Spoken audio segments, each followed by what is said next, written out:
Hello दोस्तों, मैं CA शमसिल Arfeen आपका स्वागत करता हूं इस जीएसटी ट्रेनिंग प्रोग्राम के लेक्चर नंबर 13 में। और आज का लेक्चर बहुत ही इंपॉर्टेंट है फ्रेंड्स। इसमें हम अपने टॉपिक इनपुट टैक्स क्रेडिट को और आगे लेके चलते हैं।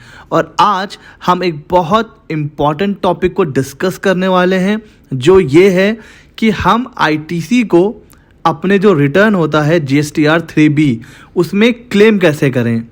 जीएसटीआर 2A क्या होता है, 2B क्या होता है, दोनों में डिफरेंस क्या होते हैं, क्या दोनों एक ही होते हैं, इन सब में बहुत कंफ्यूजन है। तो हम इन चीज़ों को डिटेल में जाके समझेंगे।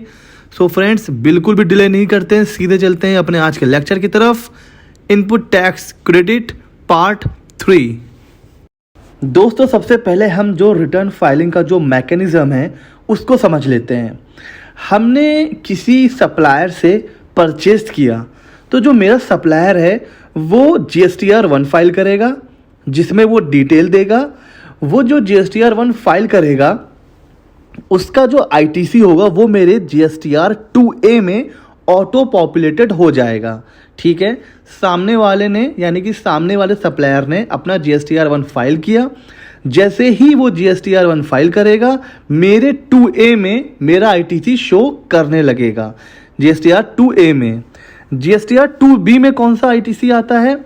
मेरे सप्लायर ने जीएसटीआर 1 फाइल तो किया, लेकिन ड्यू डेट के बाद किया। फ्रेंड्स, जीएसटीआर 1 की ड्यू डेट क्या होती है? 11th of next month. ये हमने रिटर्न के चैप्टर में देखा था।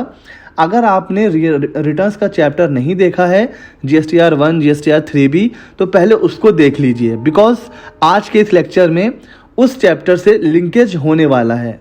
ठीक है, तो अगर जीएसटीआर 1 फाइल किया मेरे सप्लायर ने within the due date, तो वो जीएसटीआर 2B में आएगा।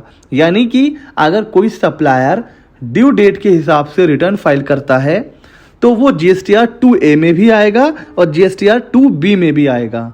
लेकिन अगर मेरा सप्लायर ड्यू डेट के बाद जीएसटीआर 1 फाइल करता है आफ्टर ड्यू डेट, तो मेरे जीएसटीआर 2A में तो आएगा, बट 2B में उसका आईटीसी शो नहीं करेगा। यानी कि आपको अपने सप्लायर से बोलना है कि भैया आप अपना जीएसटीआर 1 टाइम से फाइल करिए, ताकि जीएसटीआर 2A में तो रिफ्लेक्ट करे ही, साथ में मेरा आईटीसी जीएसटीआर 2B में भी शो करना चाहिए।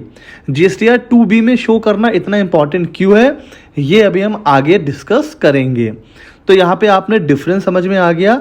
जीएसटीआर 2A में चाहे आपके सप्लायर ने जीएसटीआर 1 टाइम से फाइल किया हो या ना किया हो, दोनों आईटीसी आते हैं। जीएसटीआर 2B में जो जीएसटीआर 1 टाइम से फाइल होते हैं उसी का आईटीसी आता है।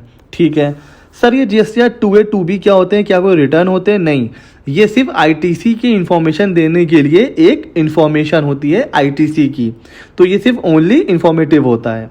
ठीक है, उसके बाद क्या होता है, हम क्या करेंगे, जितनी मेरी आउटपुट लायबिलिटी आ रही है टैक्स की, उसमें से आईटीसी जो मेरा 2B में आ रहा है वो मैं लेस कर दूंगा, और जितना बचेगा वो मैं क्या करूंगा, जीएसटीआर 3B में पे कर दूंगा।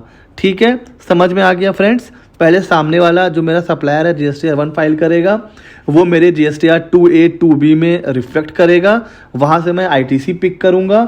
जो मेरी आउटवर्ड टैक्स लायबिलिटी है उसमें से मैं आईटीसी अपना लेस करूँगा, जितना बैलेंस पेबल आएगा वो मैं पे कर दूँगा। ये होता है हर मंथ का रिटर्न फाइलिंग का प्रोसेस। ठीक है, आगे चलते हैं फ्रेंड्स। जो सबसे बड़ा सवाल जब हम जीएसटीआर 3B फाइल करने जाते हैं, तो जो होता है कि हम जीएसटीआर 3B में जो हमारा इनपुट टैक्स क्रेडिट है वो कौन सा लें। जो हमारा जीएसटीआर 2A में आ रहा है वो लें, जीएसटीआर 2B में आए वो लें, या जितने मेरे पास इनवॉइस परचेज के बिल पड़े हैं उस हिसाब से आईटीसी क्लेम करें। तो यहाँ पर बहुत ज़्यादा कन्फ्यूज़न है।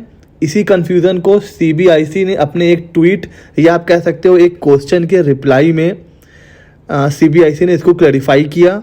और क्या क्लैरिफाई किया कि input tax credit is required to be availed based on details available in form GSTR 2B। Clearly लिखा हुआ है आपको आईटीसी लेना है जीएसटीआर 2B के हिसाब से।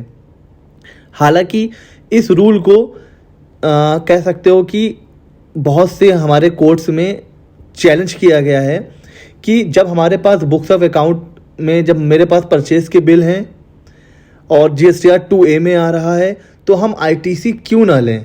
GSTR 2B में तो अगर मेरे सप्लायर ने ड्यू डेट के बाद रिटर्न फाइल करा है तो GSTR 2B में तो आएगा नहीं, हाँ GSTR 2A में तो आएगा। तो GSTR 2A में अगर आ रहा है तो हम ITC क्यों ना लें। इस बात को कोर्ट्स में चैलेंज किया गया है।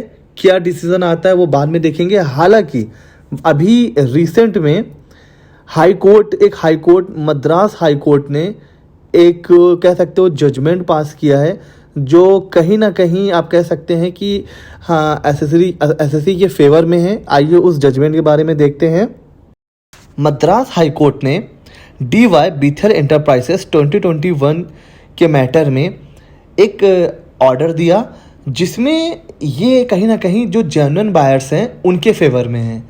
तो मद्रास हाई कोर्ट ने ये बोला कि अगर बायर के पास इनवॉइस है, उसने गुड्स और सर्विस एक्चुअल में रिसीव किया है और उसने पेमेंट भी किया हुआ है GST का, तो आप स्ट्रेट अवे डिनाई नहीं कर सकते हैं ITC का। आपको पहले जो सप्लायर है उससे भी इंक्वायरी करनी पड़ेगी। और अगर बायर जेन्युइन है तो भले ही GSTR 2B में ITC नहीं आ रहा है, स्टिल बायर चाहे तो ITC क्लेम कर सकता है। यानी कि कहीं ना कहीं ये जो ऑर्डर है ये एकदम सीधे तो बेनिफिट नहीं है। सीधे मद्रास हाई कोर्ट ने ये नहीं कहा है कि GSTR 2B के हिसाब से ITC नहीं लेना है और GSTR 2A के हिसाब से ले सकते हैं, ऐसा नहीं कहा है। लेकिन जो जेन्युइन बायर्स हैं, जिन्होंने गुड सर्विस रिसीव करी है, इनवॉइस भी है, टैक्स का पेमेंट कर चुके हैं और जो सप्लायर है वो भी इस बात को मान रहा है, तो फिर भले ही 2B में आए और 2B में ना आए आप ITC क्लेम कर सकते हैं। लेकिन अगर आप लिटिगेशन नोटिस इनसे बचना चाहते हैं तो जो क्रक्स है वो फ्रेंड्स यही है कि हमें जो ITC लेना है वो जितना GSTR 2B में आ रहा है उसके हिसाब से लेना है और उसका 5%। जैसे अगर GSTR 2B में 1 लाख आ रहा है तो आप मैक्सिमम टू मैक्सिमम 1,05,000 क्लेम कर सकते हैं अगर आप लिटिगेशन और या फिर नोटिस से बचना चाहते हैं। ठीक है फ्रेंड्स, आगे चलते हैं। अब बात कर लेते हैं कुछ ब्लॉक्ड क्रेडिट की। हमने लास्ट लेक्चर में देखा था कि जो मोटर व्हीकल हैं, वेसल हैं, एयरक्राफ्ट हैं, हमने उस कॉन्टेक्स्ट में ब्लॉक क्रेडिट की बात की थी।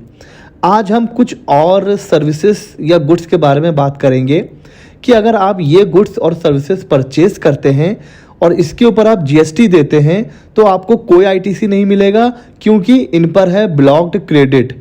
और अगर आप देखोगे तो ये है पर्सनल यूज़ की। और हमने ITC के चैप्टर में देखा था कि जो भी हम बिजनेस पर्पस से GST पे करते हैं हमें बस उन्हीं का ITC मिलता है। ठीक है, तो अगर हमने आउटडोर केटरिंग करी है की सर्विस ली है या हमने फूड या बेवरेजेस की सर्विस या गुड्स से परचेज किया है, beauty treatment, health services, cosmetic, plastic surgery, इस तरह की कोई भी सर्विसेज या गुड्स हमने परचेज किया, उस पर GST दिया, उस GST का हमें कोई ITC नहीं मिलेगा क्योंकि ये सारे के सारे कहीं ना कहीं पर्सनल नेचर के होते हैं, तो हमें ITC नहीं मिलेगा। लेकिन अगर हमने ये सारी सर्विस या गुड्स लिया है, किस लिए? क्योंकि हम आगे भी यही सर्विस और यही गुड्स प्रोवाइड करते हैं। क्या लिखा हुआ है? Inward supply is used by registered person for making an outward taxable supply of the same category of goods और सर्विसेज और बोथ और as an element of taxable composite और मिक्स्ड सप्लाई। हम आगे भी outdoor catering, food beverages, beauty treatment, health service, cosmetic surgery, हम यही service देते हैं और हमने पीछे से भी यही सर्विस रिसीव करी है। उस केस में हमें ITC मिल जाएगा। लेकिन हमारी दुकान है मोबाइल की, कपड़ों की, ठीक है, और हमने पीछे से जो सर्विस ली है वो है आउटडोर कैटरिंग की, फूड लिए हैं, beauty treatment, health services, surgery, ये सब चीज़ें। तो आउटवर्ड तो मेरा है मोबाइल बेचना और GST प्रैक्टिशनर है तो GST रिटर्न फाइल करना। पीछे से हमने ये सर्विसेज ली हैं, हमें ITC नहीं मिलेगा। आगे भी हम यही सर्विसेज कर रहे हैं, पीछे से भी हम यही सर्विस और गुड्स रिसीव कर रहे हैं, ITC मिल जाएगा। तो ये है ब्लॉक क्रेडिट जो पिछले चैप्टर में हम पढ़ रहे थे, आप कह सकते हो ये उसी का ही पार्ट है। सो फ्रेंड्स, अगर आपको मेरे लेक्चर्स अच्छे लग रहे हो, कुछ नॉलेज इम्प्रूव हो रही हो, तो प्लीज़ अपने सजेशंस, अपने कमेंट्स, जो भी मेरे इस लेक्चर्स को लेकर जो भी आपके कमेंट्स हैं वो आप ज़रूर मुझे बताएं, ताकि मैं रोज़ हर आने वाले लेक्चर में इम्प्रूवमेंट कर सकूं। मेरे चैनल को सब्सक्राइब करिए, अच्छा लग रहा हो तो अपने दूसरे जो फ्रेंड्स हैं उन तक शेयर करिए, ताकि मेरे व्यूज़ बढ़ें, मुझे मोटिवेशन मिले और मैं आप लोगों के लिए इसी तरह नए नए वीडियोस लाता रहूं। तब तक मिलते हैं अपने नेक्स्ट वीडियो में। तब तक goodbye, stay safe, thank you.